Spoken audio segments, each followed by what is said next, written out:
엘리후는 앞에서 욥에게 당신의 인생은 무가치하다라고 말한 직후에 다음과 같이 말합니다. 욥기 35장 9절에 사람은 학대가 많음으로 부르짖으며 세력 있는 자의 팔에 눌림으로 도움을 부르짖으나 했습니다.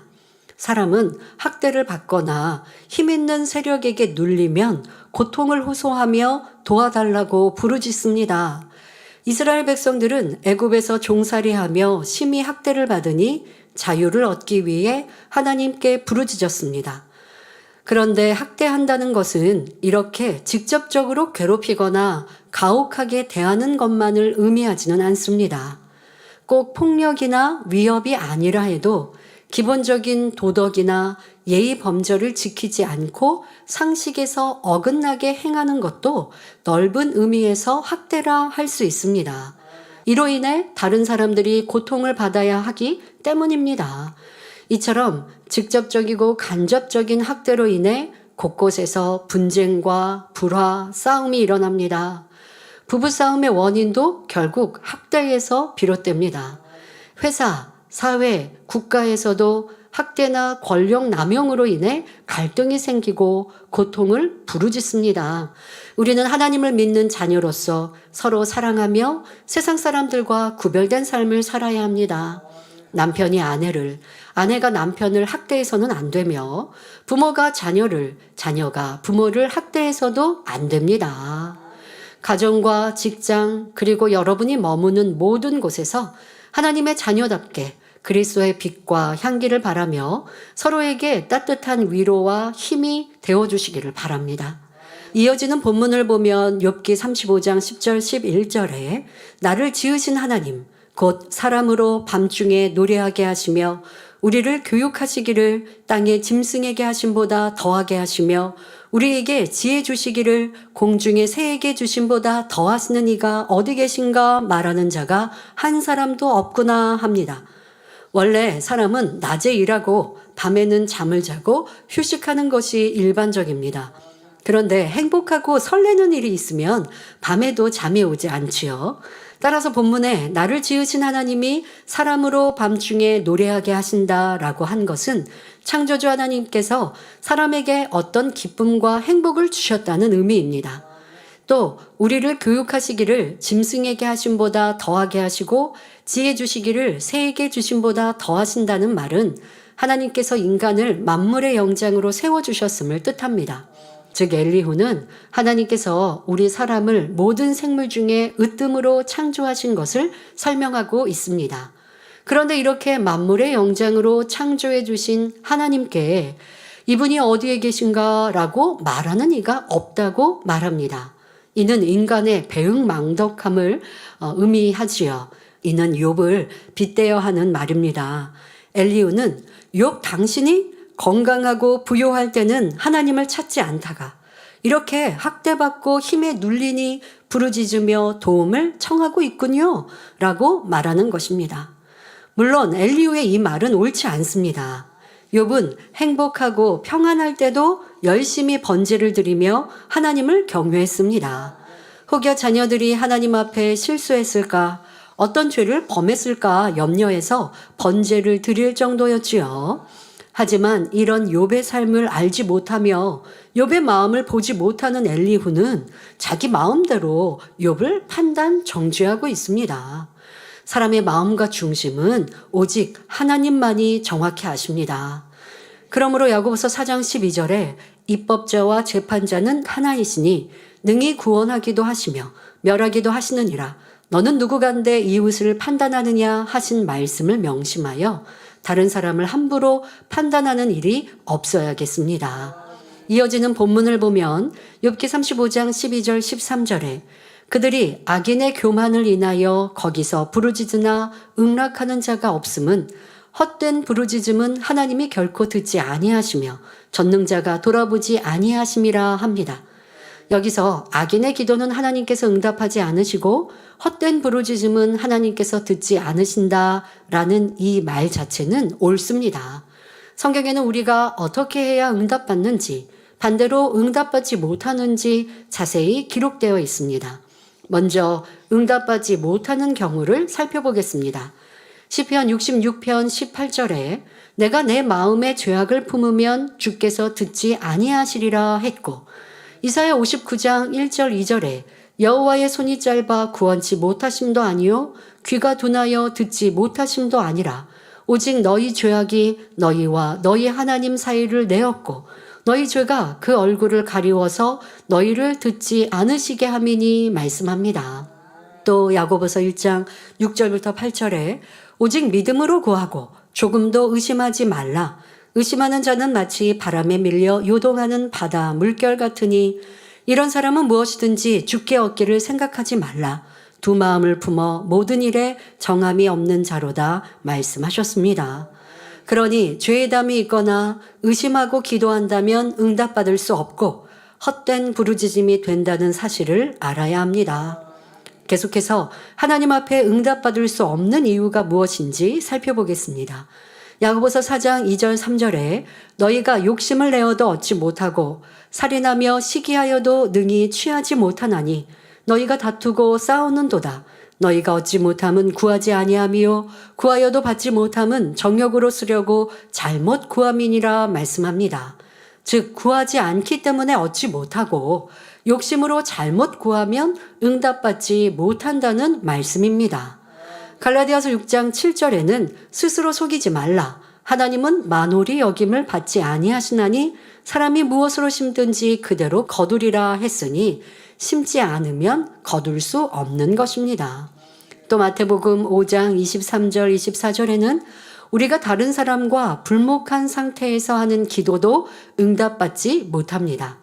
그러니 마태복음 18장 35절에 너희가 각각 중심으로 형제를 용서하지 아니하면 내 천부께서도 너희에게 이와 같이 하시리라. 다시 말해 내가 형제를 중심에서 용서하지 않으면 하나님께서도 나를 용서하지 않으신다 말씀하신 것입니다. 하나님은 우리의 중심을 보십니다. 하지만 사람은 자기 중심을 알지 못할 때가 많습니다. 자, 그런데 중심을 알려면 먼저 마음에 대해서 알아야 합니다. 자, 우리 마음에는 진리의 마음과 비진리의 마음 그리고 양심이 있습니다. 자, 여기서 양심이란 사람이 타고난 본성과 성장 과정에서 보고 듣고 배운 것을 바탕으로 스스로 만들어낸 선악의 판단 기준을 말하죠. 이 양심은 어떤 부모에게서 태어나 어떤 환경에 영향을 받으며 자신이 어떤 노력을 했느냐에 따라 다르게 형성됩니다.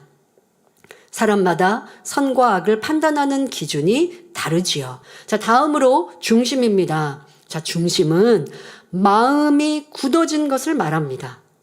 중심은 선천적으로 타고나기도 하지만 후천적으로 사람이 마음에 무엇을 많이 받아들이고 새겼는지에 따라서도 차이가 납니다. 자, 마음에 새긴 것이 굳혀지면서 각자의 중심이 형성되었습니다. 자, 이처럼 각자의 중심이 얼마나 곧은가, 얼마나 선하게 굳어졌는가에 따라 그 사람의 마음씀과 말과 행동이 달라집니다. 그러니 변화되고자 하는 성도라면 자신의 언행과 느낌, 마음을 면밀히 살펴야 합니다. 성령 충만할 때의 모습이 아니라 힘들고 지칠 때, 연단 중에 자신을 살피면 내가 알지 못했던 나의 중심도 더 잘 볼 수 있고 이것이 본성 속의 악을 발견하는 것입니다. 이제는 중심을 보시는 하나님 앞에 응답받으려면 어떻게 해야 하는지 살펴보겠습니다. 그 해답 또한 하나님 말씀인 성경에서 찾아야 합니다. 요한일서 3장 21절 22절에서는 사랑하는 자들아 만일 우리 마음이 우리를 책망할 것이 없으면 하나님 앞에서 담대함을 얻고 무엇이든지 구하는 바를 그에게 받나니 이는 우리가 그의 계명들을 지키고 그 앞에서 기뻐하시는 것을 행함이라 말씀하셨습니다. 또 시편 37편 4절에서는 여호와를 기뻐하라 저가 내 마음의 소원을 이루어 주시리로다 말씀합니다. 하나님을 기쁘시게 하는 것은 곧 하나님의 뜻대로 사는 것이며 믿음으로 행하는 것, 빛 가운데 사는 것, 악은 모양이라도 버리고 거룩함을 이루는 것 등입니다. 이러한 삶으로 하나님을 기쁘시게 할 때 어떤 마음의 소원도 응답해 주신다는 사실을 꼭 기억하시기 바랍니다. 이 외에도 성경에는 응답받을 수 있는 비결을 알려주시는 말씀이 매우 많습니다. 요한일서 3장 24절에 그의 계명들을 지키는 자는 주 안에 거하고 주는 저 안에 거하시나니 우리에게 주신 성령으로 말미암아 그가 우리 안에 거하시는 줄을 우리가 아느니라 말씀합니다. 하나님의 계명들을 지키는 사람은 주님과 하나가 된다는 말씀이니 이런 사람은 응답받지 못할 것이 없지요. 본문은 엘리후가 응답받는 비결에 관한 진리를 깨달아서 욥을 훈계하는 것이 아니라 엄청난 자기 감정의 표출임을 알아야 합니다. 엘리후는 그들이 악인의 교만을 인하여 거기서 부르짖으나 응낙하는 자가 없다 했는데 여기서 그들이란 악인을 총칭합니다. 즉 악인이 부르짖을 때 하나님이 듣지 않으시는 것은 그들의 악과 교만함 때문이라는 말이지요. 그런데 엘리후가 말하는 악인이란 바로 욥을 가리킵니다. 지금 욥은 상당히 감정이 난 상태로 폭발 직전에 있습니다. 그러니 직접적으로 욥이라 하지 않고 간접적으로 악인을 빗대어 욥을 책망하는 것이지요. 이는 단지 코너에 몰아넣는 것으로 그치지 않고 완전히 소망의 줄을 끊어버리는 말입니다. 즉 욥의 상황은 완전히 끝장이 났다는 말이죠. 이전에 새 친구는 욥에게 악을 버리고 죄를 회개하라, 부르짖으라라고 권면이라도 했습니다. 그런데 엘리후는 헛된 부르짖음은 하나님이 결코 듣지 아니하시며 전능자가 돌아보지 않는다. 즉 이제는 부르짖어도 소용이 없다고 말하는 것입니다. 왜 이런 일이 일어난 것일까요? 서로 자존심을 내세우며 지지 않고 변론하다 보니 점점 감정이 쌓이다가 마침내 화산처럼 폭발해 버린 것입니다. 이렇게 비질리의 감정은 사람의 뼈를 썩게 하며 영혼에도 해로운 것임을 알아야 합니다. 무엇보다 감정은 하나님과 죄의 담을 만드는 것이니 백해 무익한 비진리의 감정을 십자가에 못 박고 진리에 속한 감정만을 가지시기 바랍니다. 이어지는 본문을 보면 욥기 35장 14절에 하물며 말하기를 하나님은 배울 수 없고 일의 시비는 그 앞에 있으니 나는 그를 기다릴 뿐이라 하는 너랴 합니다. 욥은 아무 잘못이 없는 자기를 하나님께서 비참하게 만들었다고 생각했기에 일의 시비를 가리려고 하나님을 불렀지만 하나님께서는 나타나 주지 않으셨습니다. 그런데도 하나님이 나타날 때까지 나는 기다리겠다 말하고 있는 욥의 모습을 엘리후가 볼 때 우습다는 것입니다. 그러나 실상은 하나님께서 욥이 악인이어서 만나주지 않으신 것이 아니며 욥의 부르짖음에도 응답하지 않으신 것도 아닙니다. 욥을 영의 사람으로 만들기 위해 더 성결된 사람으로 만들어 축복 주시기 위해서 연단하고 계실 뿐입니다. 이런 사랑의 섭리를 알 턱이 없는 육의 사람 엘리후는 계속해서 욥을 판단하며 하나님 앞에 죄의 담을 쌓아갑니다.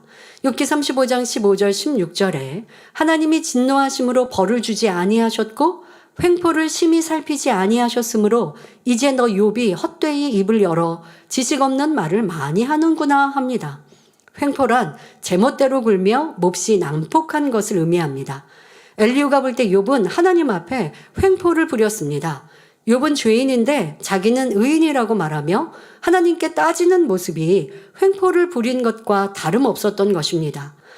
엘리후는 하나님께서 지금보다 엄청난 벌을 욥에게 내려서 한마디도 못하게 하셔야 했는데 욥의 행포를 가만 놔두시기 때문에 욥이 헛된 말을 계속한다 말하고 있습니다. 엘리후의 생각에는 욥이 악인 중에 악인이었기 때문에 현재 욥이 당하는 재앙은 그의 횡포에 비하면 약과로 보였던 것입니다. 사실 일반 사람의 눈에는 욥이 악하게 보이는 것이 당연합니다. 하지만 여러분은 진리를 들었기 때문에 사람을 연단하시는 하나님의 사랑도 알고 사람의 의와 하나님 보시기의 의가 어떻게 다른지도 말씀을 통해 계속 배우고 있습니다. 그러니 연단받는 사람이 있을 때 육의 사람의 관점이 아닌 진리의 관점으로 볼 수 있어야 합니다. 그럴 때 판단 정죄를 하는 것이 아니라 믿음으로 상대를 바라봐주고 잘 승리할 수 있도록 사랑으로 기도해주며 힘과 소망을 줄 수 있지요. 이는 자신이 연단받을 때도 마찬가지입니다. 어떤 연단이 온다 해도 나를 사랑하여 온전케 하시는 하나님의 사랑을 깨달아 원망, 불평 대신 중심에서 감사의 고백을 올리며 믿음으로 신속히 통과하시기를 주님의 이름으로 기원합니다.